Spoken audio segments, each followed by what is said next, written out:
जनाब शादाब साहब, एक बात बहुत ही ज़्यादा विचलित कर रही है। मैं सोशल मीडिया चलाता हूँ, लगातार देख रहा हूँ कि जो विपक्ष इंडिया ब्लॉक अलायंस लगातार मुखरता, लगातार सवाल कर रहा था भाजपा सरकार से, और राहुल गांधी ने जातिगत जनगणना कराने की मांग लगातार कर रहे हैं। उसके बाद भाजपा सांसद अनुराग सिंह ठाकुर तंज करते हुए ये कहते हैं, जिसको अपनी जात का नहीं पता वो जातिगत जनगणना की बात कर रहा है। जिसके बाद लगातार तुरंत ही एक बवाल सा मच गया। अखिलेश यादव ने उसका बहुत बड़े पैमाने पर विरोध करा। संसद में खुद उन्हीं के सामने इस बात का विरोध किया है, लेकिन बीजेपी ने पूरी तरह से इस बात का समर्थन कर दिया, इस बयान का समर्थन कर दिया। लेकिन कई ऐसे पत्रकार हैं जो आम जनता के बीच में जाकर उनसे सवाल कर रहे हैं। सोशल मीडिया है, वो जो आम जनता है वो अनुराग सिंह ठाकुर के इस बयान से काफी गुस्सा है। उसे ये बयान पसंद नहीं आया है। यानी एक तरीके से ये बयान सही साबित हो गया, फायदेमंद साबित हो गया विपक्ष के लिए। अब ये चीज हमें पता चल रही है, ये चीज हम जान रहे हैं, बीजेपी को इससे नुकसान हो रहा है। लेकिन बीजेपी क्या इस बात को नहीं जान रही, या फिर वो कोई किसी तरह की इस रणनीति का हिस्सा है? क्योंकि अनुराग सिंह ठाकुर ने खुद तो एकदम से बोला नहीं, उनसे बुलवाया गया है। तो क्या ये बीजेपी की कोई रणनीति है? इसके बारे में आप जरा बताएं। बहुत अच्छा सवाल है आपका। इसको सही सही समझने के लिए आपको कुछ चीज़ों को पहले समझना होगा। देखिए, इसमें कोई शक नहीं है कि अनुराग ठाकुर एक फायर ब्रांड नेता है भाजपा के, आप जानते हैं, वो सुना होगा आपने। उनके बड़े बयान, देश के गद्दारों को गोली मारो, डैश डैश डैश, चुनाव 2019 के चुनावों में चला।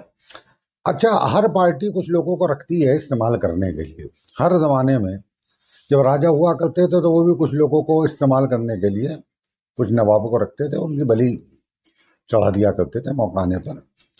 तो ये लोग रखे जाते हैं कि अगर फायदा हो गया तो बहुत बढ़िया, और नुकसान हुआ तो वो बलि चढ़ा देते हैं। तो ठाकुर साहब को भी ये बयान जो है वो देने पर मजबूर किया, उनको बताया गया। तो ये तो भाजपा की रणनीति है।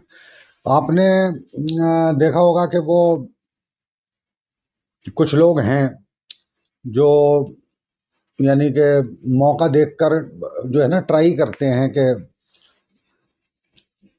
जैसे कोई बम बनाया तो दिवाली पर जब बहुत ज़्यादा शोर मच रहा होता पटाखों का, तो उसमें ट्राई करते हैं बम कैसा बना, ताकि उसकी आवाज़ अनोखी ना लगे।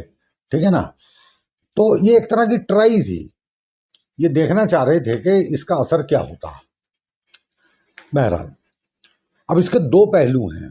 असल तो आपने देखा कि इसका असर विपक्ष पर तो ये हुआ कि विपक्ष फौरन ही हमलावर हो गया, और सोशल मीडिया की जो खबरें आ रही हैं जनता के बीच में से सामने, जैसा आपने जिक्र किया, वो जो पत्रकार जगह जगह घूमकर लोगों की राय लेते हैं, उनका प्रोग्राम देखा गया, तो उसमें भी बड़े पैमाने पर लोग जो है अनुराग ठाकुर के इस बयान से गुस्सा हैं। ठीक है ना? उसके बावजूद बीजेपी और उसके तमाम पदाधिकारी, तमाम नेता अनुराग ठाकुर के इस बयान के समर्थन में। यही आपका मूल सवाल भी है कि क्या ये बीजेपी की रणनीति का हिस्सा है, आप ऐसा पूछ रहे हैं। तो हमारे यहाँ हैदर साहब एक बहुत मशहूर कहावत है, राम जिसे दुर्दिन देवें, यानी ईश्वर अल्लाह भगवान राम, राम जिसे दुर्दिन यानी बुरे दिन, राम जिसे दुर्दिन देवें वाकी मत पहले हर लेवें, यानी जिसके बुरे दिन आते हैं तो उसकी पहचान, उसकी निशानी यह है कि उसकी मत मारी जाती है। तो मुझे तो ऐसा लग रहा है जैसे बीजेपी की मत मारी गई है। जाति आप कुछ भी बोल रहे हैं, कुछ भी बोल रहे हैं। जो उनकी फेमस रणनीति चलती थी, जो उनके चाणक्य कहलाते थे, क्या उनकी भी चाणक्य नीति अब खराब सी नजर आ रही है? जब बुरे दिन आ रहे हैं तो मत सबकी मारी जा रही है। अब देखिए, सबसे बड़ी दिक्कत यह है मोदी जी को इस वक्त, देखिए मोदी जी के हाथ में पूरी तरह कमान है बीजेपी की, तो आप जानते हैं ना, आज भी है ना। तो उनकी दिक्कत यह है कि वो किसी भी कीमत पर ये मैसेज देना चाहते हैं कि वही शेर है, ये अकेला सब पर भारी। जरा इसमें ये हंसने की बात नहीं है, सही है बात। ये मोदी जी ने अपने आप को शेर बताया, वो अब भी ये कहते चाहते हैं कि ये ना समझ ले कोई भी, ये पैगाम ना चला जाए कि हम सहयोगी दलों के साथ सरकार मिलकर चला रहे हैं, गठबंधन की सरकार चला रहे हैं, अपने दम पर हमारे पर मेजोरिटी नहीं है, तो कमजोर हो गए। इसलिए वो अपनी जो चीख है, अपना जो रुआब है, उसको कम नहीं करना चाहते। वो पूरी आक्रामकता के साथ, और कोई रास्ता है भी नहीं। देखिए, बीजेपी चाहे तबाह हो जाए, आक्रामकता के रास्ते को नहीं छोड़ सकती वो कभी भी, जिसकी वजह से वो सत्ता में आई, सत्ता में आई है, जिसकी वजह से कार्यकर्ताओं, खुदा आपका भला करे। यानी जो यूएसपी है, यूनिक सेल पॉइंट जो है बीजेपी का, ये मोदी का, आप समझिए मोदी का, वो है आक्रामकता। बीजेपी को आज जिस मुकाम पर मोदी जी ने पहुंचाया है वो आक्रामकता की वजह से पहुंचा है, जबरदस्त आक्रामकता। अगर मोदी जी आक्रामक ना रहे बीजेपी अपने आप खत्म हो जाएगी। चलिए यह बात बीजेपी की है, ये बात नरेंद्र मोदी जी की पार्टी की है, लेकिन फिर दूसरी तरफ जब बिहार में नीतीश कुमार जी ने बीजेपी का साथ छोड़ तेजस्वी यादव के पार्टी के साथ गठबंधन करके सरकार बनाई, और वो ज़्यादा वक्त तो नहीं चली, कुछ महीने चली, लेकिन उसी वक्त में उन्होंने जातिगत जनगणना करा ली। नीतीश कुमार बहुत बढ़ चढ़ के इस बात का समर्थन करते थे, आज वो इस बात पर चुप क्यों हैं? उनकी पार्टी के नेता चुप क्यों हैं? वहां तो मोदी जी की नहीं चलेगी।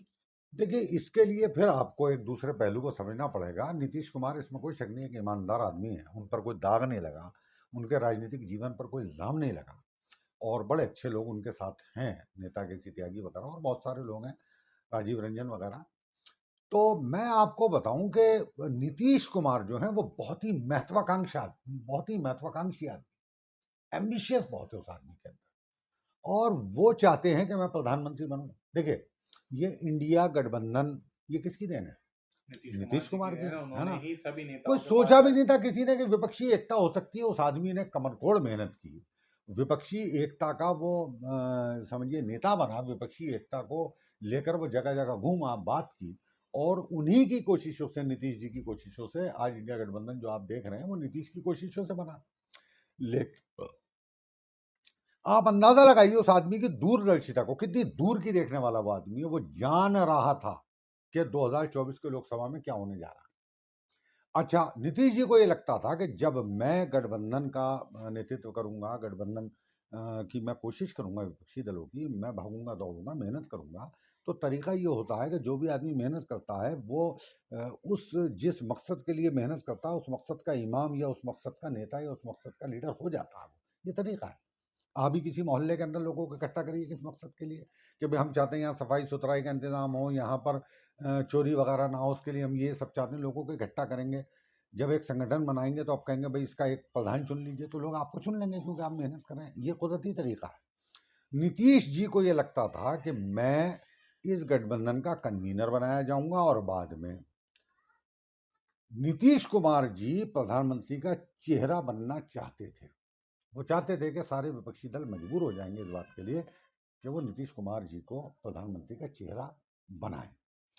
लेकिन प्रधानमंत्री का चेहरा तो दूर की बात है, उन्हें कन्वीनर तक नहीं बनाया गया, और उन्होंने देख लिया कि भाई कांग्रेस कम से कम इस बात के लिए राजी, हालांकि और भी पार्टियां राजी नहीं होंगी, लेकिन कांग्रेस खास तौर पर बिल्कुल भी राजी नहीं होंगी।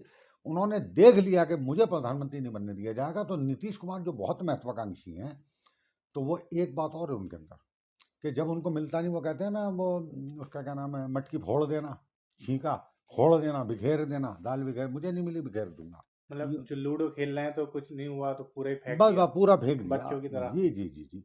वो एक तरह से नीतीश जी का, देखिए नीतीश जी का वैचारिक गठबंधन आज भी आप जानते हैं बीजेपी के साथ नहीं है। नहीं, वैचारिक रूप से वो इंडिया गठबंधन के ही आदमी है, लेकिन अब उन्हें खुंदक है कि भाई आपने मुझे नहीं बनाया तो मैं आपको भी नहीं होने दूंगा किसी भी वही कीमत साबित पर। हुआ चुनाव में। ठीक, मैं यकीन के साथ कह सकता हूं कि उनका दिल बहुत दुख रहा होगा बीजेपी के साथ, अनुराग ठाकुर के इस बयान से, और उस बयान के बीजेपी ने जिस तरह से समर्थन किया उससे नीतीश जी का दिल बहुत दुख रहा होगा। लेकिन उन्हें अब अपने विचार से ज्यादा, आप समझिए, यानी कि जो उनका विचार है, बैकवर्ड राजनीति का जो उनका विचार है, दलित राजनीति का जो विचार है उनका, उस विचार से ज्यादा खुंदक इस बात की है कि इन लोगों ने, कम वक्तों ने मुझे पीएम क्यों नहीं बनाया। इस खुंदक में वो उनके साथ हैं। इसके अलावा मुझे लगता है, और बीजेपी उनकी इस मजबूरी को जानती है और समझती है, इसलिए वो चाहती है कि हम पूरी तरह आक्रामकता के साथ अपने आप को, ताकि हमारा जो वोट बैंक जो आक्रामकता को पसंद करता है, हमारा कार्यकर्ता जो आक्रामकता को पसंद करता है, ये हमारे साथ बना रहे। लेकिन मैं आपको ये यकीन के साथ बता सकता हूँ कि बीजेपी को और आरएसएस को ये एहसास नहीं है कि अनुराग ठाकुर के जरिए जो बयान उन्होंने दिलवाया है वो आने वाले वक्त में बीजेपी को तबाह कर सकता है, अगर इसका सही इस्तेमाल विपक्ष ने कर लिया। और मुझे लग रहा है विपक्ष जिस तरह से चल रहा है, जिस योजना के तहत बाकायदा योजना बनाई गई है, सड़क पर लेकर जाएगी कांग्रेस इस मामले को। तो यानी एक मैंने ट्विटर पे मैंने वो भी देखा था, फनी मीम आया था कि राहुल गांधी और अखिलेश यादव को तो चाहिए वो शुक्रिया अदा करें अनुराग ठाकुर का, जी, जो उन्होंने उनकी मदद कर दी है। बिल्कुल बिल्कुल बिल्कुल बिल्कुल तो बिल्कुल ये बिल्कुल। वही वाली वो कहावत है ना, वो मेरे दिमाग में नहीं आ रही, आप बताइए, छीका टूटा वो, बिल्ली के भाग से छीका टूटा, हाँ तो वही वाली बात आ गई। बिल्कुल बिल्कुल बिल्कुल वही वाली क्योंकि बात। इस बार तीसरी बार की सरकार जो बनी है बीजेपी की, उसमें अनुराग सिंह ठाकुर का तो मंत्रालय वैसे ही चले गया, वो सिर्फ उसी सांसद है, जी। पूर्व कैबिनेट मंत्री अब उन्होंने अपने नाम के नीचे लिख रखा है। हम्म। तो कहीं ऐसा ना हो इस बात का भी ठेकरा आने वाले कुछ चुनावों में उनके सर पे फूटे। और हैदर साहब बिल्कुल सही कह रहे हैं आप। देखिए मैं आपको एक मिसाल और दे रहा हूँ, आप बताइए सर पीटिएगा क्या कीजिएगा। जो मैंने आपसे जुमला कहा कि हमारे यहाँ भारत में कहावत है, राम जिसे दुर्दिन देवे वाकी मत, यानी अकल वाकी मत पहले हल्ले में।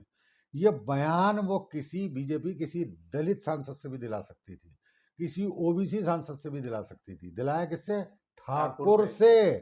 यानी मैसेज ये जा रहा है कि ठाकुर जातीय जनगणना नहीं चाह रहे हैं, यानी सवर्ण जातीय जनगणना नहीं चाह रहे हैं। ये जो ठकुराई चली आ रही है सैकड़ों सालों से हमारे ऊपर, ये आज भी वही ठकुराई हमारे ऊपर। और इस बात का सबसे ज्यादा दर्द बीजेपी को फैजाबाद से एक दलित सांसद के जीतने का है ना, जो वो अभी तक नहीं जा रहा। अरे तो वही मत आपकी हल ली गई, आपकी अकल खत्म कर दी। मिला के आप कह रहे हैं इसका नुकसान आम जनता के बीच पूरी तरह से बीजेपी को बीजेपी होने को वाला है। आने वाले विधानसभा चुनावों में नहीं फर्क पड़ेगा भी। बिल्कुल बिल्कुल। तो चलिए इस वीडियो को यहीं समाप्त करते हैं, फिर एक नई वीडियो में मिलेंगे एक नए मुद्दे के साथ। आपका बहुत बहुत शुक्रिया।